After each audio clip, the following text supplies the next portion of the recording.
Welcome to True Crime 757. I'm John Sham, and I'm here with our investigative reporter, Margaret Kavanaugh. Today, we have a very important update about a case that we've covered a lot here at WTKR. It's about the case of David Varela, who's accused of murdering his wife, Lina, at the Icon building in Norfolk sometime in late January, putting her body in the freezer, and then apparently fleeing to Hong Kong to avoid the authorities. So we have a big update that happened last week. Margaret actually spoke with a man that we believe is David Varela in a video chat, and we're going to get into how that all came together. But first, we wanted to give a little bit of background to remind you what's been going on in this case. So, Margaret, can you just give us the quick, background about this case? Sure. Lina was reported missing first.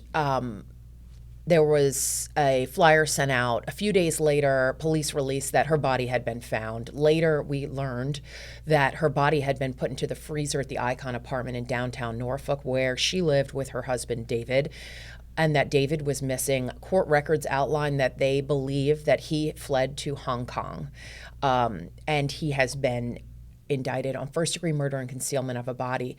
He actually told Lina's family that she had been sent to prison for shoplifting and sent them a picture of her that appeared to be in like an orange jumpsuit, which is like because the families couldn't get in touch with her, and that was the explanation that he gave. They got suspicious, and that's when authorities were called, and this whole ball started getting rolling about the situation. So Lina's body is found in the freezer. He has been nowhere to be found. Right. So American authorities don't know exactly where he is. They just said, according to the federal indictment, that they believe that he is in Hong Kong. Hong Kong being in China, a place where it's very difficult to extradite somebody back to the U.S. because even if you're working with international police, the Chinese government is not necessarily going to just send somebody back because we asked nicely. You have spoken to the family numerous times in this case. You've spoken specifically to Paula, the sister-in-law, who is Lina's brother's wife. And she's been the one who's been providing a lot of photos, providing a lot of information for us. You, in fact, spoke to Paula last week. Can you tell me about what happened then? Well, the family's frustrated that he hasn't been arrested. The body was found in early February, and it is believed that he's in Hong Kong, but he has not been arrested. The family's frustrated by that. They're frustrated. She had 3 really cute dogs. They were told that one of the dogs may have passed away and died, but they've not been able to, figure out where the dogs are. They have not been able to get her ashes back. They have not been able to get her possessions back. There is that language barrier that they attribute to a lot of these problems. They're saying, but the whole thing has been difficult. I've been in touch with Colombian officials here in the U.S. to try to help them facilitate some of those issues, and they're working on that. But it has been very difficult for this family in terms of getting answers and getting information. And they want him arrested. They told me, the sister-in-law is like, is he out there just living his life normally? Is he thinking about the accusations against him? They just have a lot of uncertainty with the whole thing. You've been able to tell a lot of important stories, through these family members.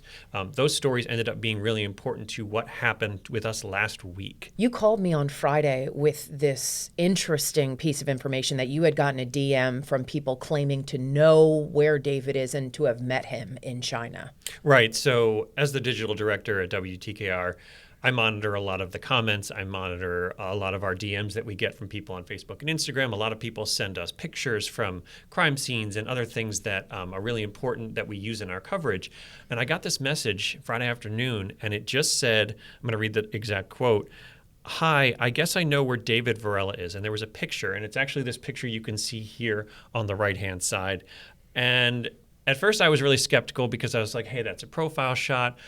I don't really know, I don't really know this man very well. The only picture that we had really seen in the past is this one here on the left, and the photo of him with Lina, where it was kind of difficult to get a good visual of who he is. And so there's a young woman in the photo beside him, and it's this woman's friend who had sent me the messages. And the woman's friend said that her friend met him at a place called Victoria Peak, which is a hill. It's kind of a tourist attraction in Hong Kong.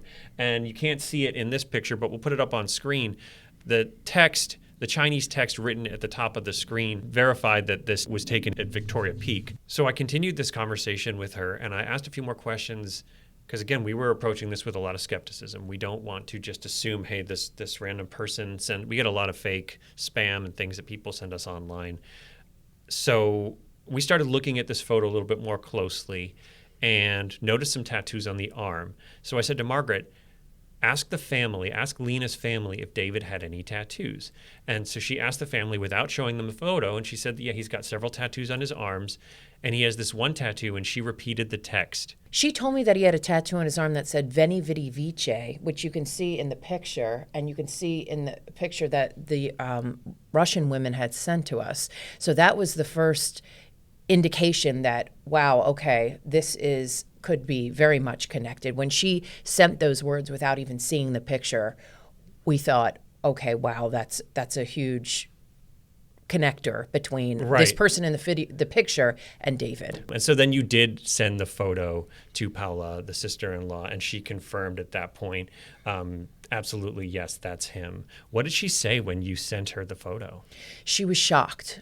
She said, that is 100% him. And I sent her all the photos that the Russian women had sent us. And she said, there's no doubt that that is 100% him. But we needed to do some more work to really try and verify this before we reported any of this. And we are going to talk a little bit more about that after we come back from this break. Your world changed in seconds, not by choice. But now you get to choose who fights for you.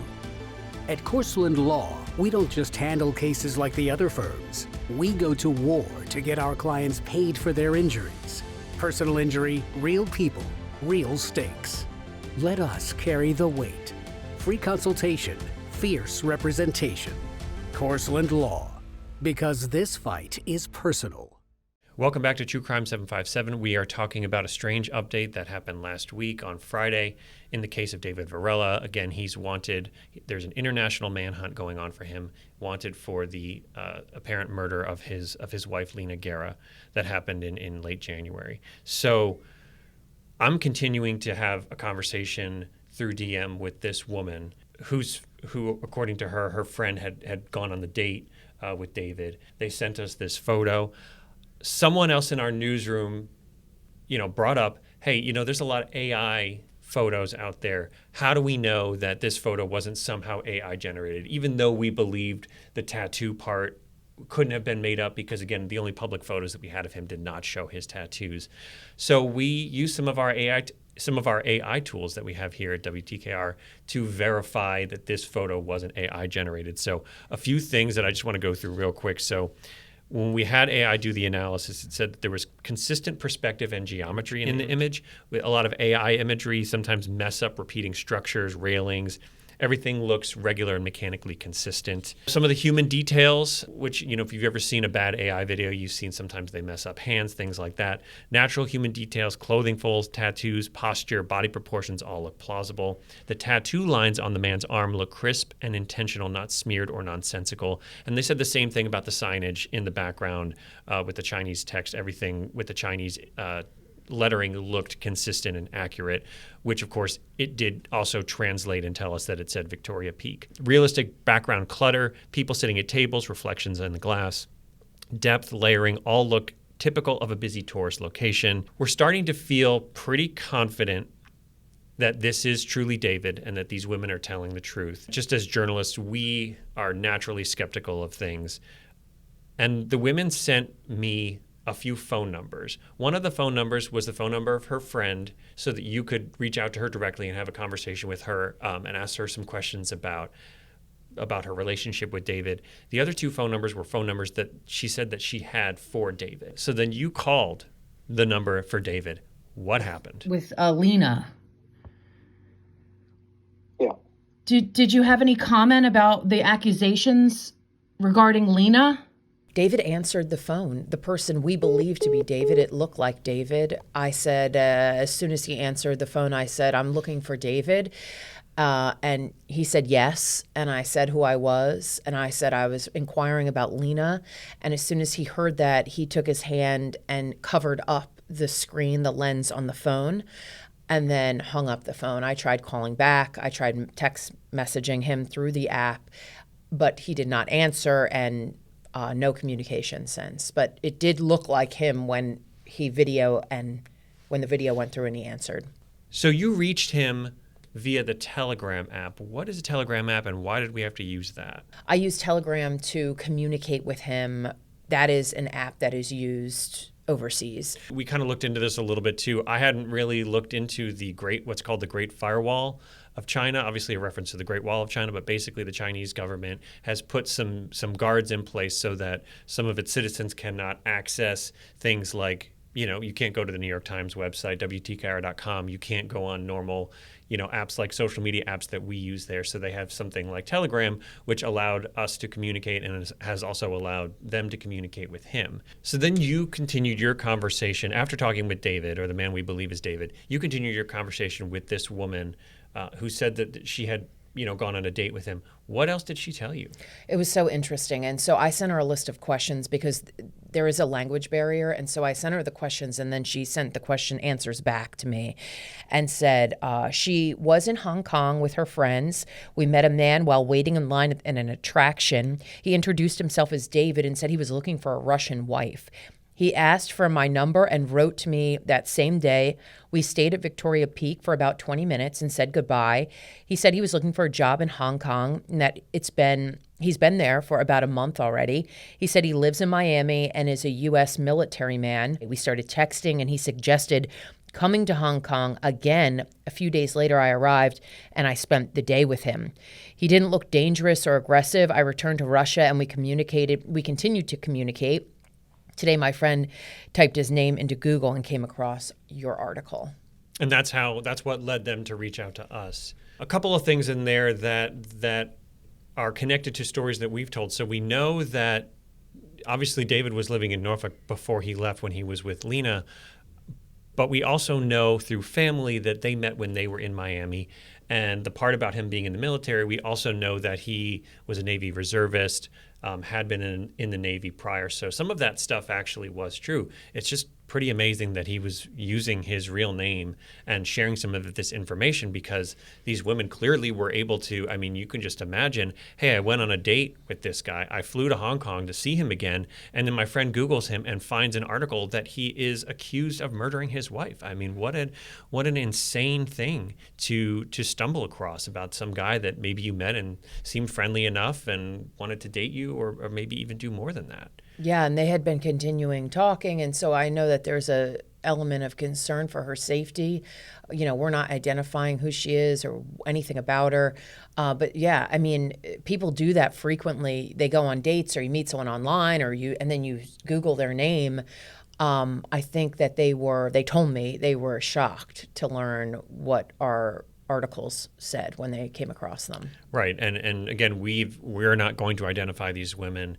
We've been told that they have blocked him and that they do not plan on having any further communication with him, for their own safety, because, again, this is a very serious situation with a person who authorities believe could be very dangerous. We reached out to the Commonwealth's attorney, Ramin Fadahi, last week. We wanted to let him know what happened. What did he tell you when you spoke to him about this? He was extremely grateful for anyone that's sending in tips or information and saying how important it is for the public to help in these kind of investigations. Thank you to the folks in Hong Kong who've spotted Mr. Varela. This kind of information is really important, and it's information that will be vital to the law enforcement officers trying to bring Mr. Varela to justice.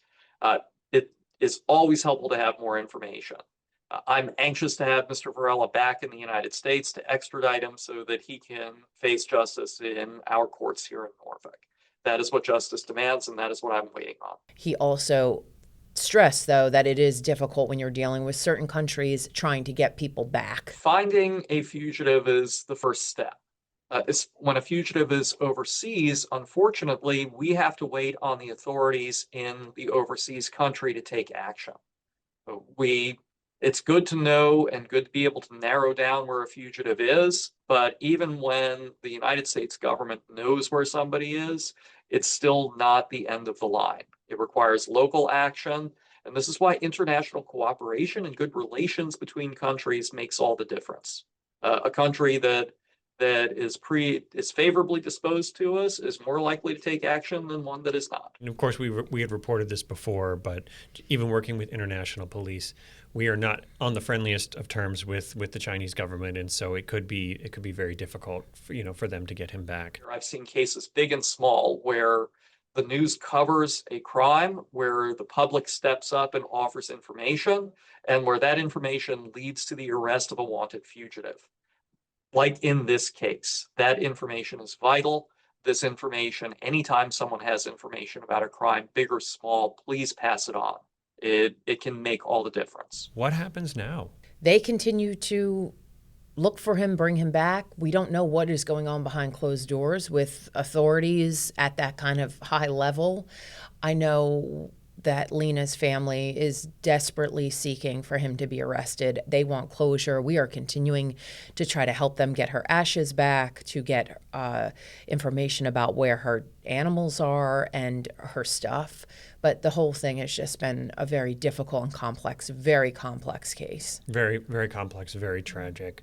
Well, I really appreciate you coming on to talk about this, and the fact that you really have no fear, and you just say, hey, this man's number, and I'm going to call him up and see if he answers. And lo and behold, he does. And here we are. But thank you for all the work that you're doing to continue telling this family story. Thank you all for joining us today on this episode of True Crime 757. We will keep you updated as new information becomes available on this story.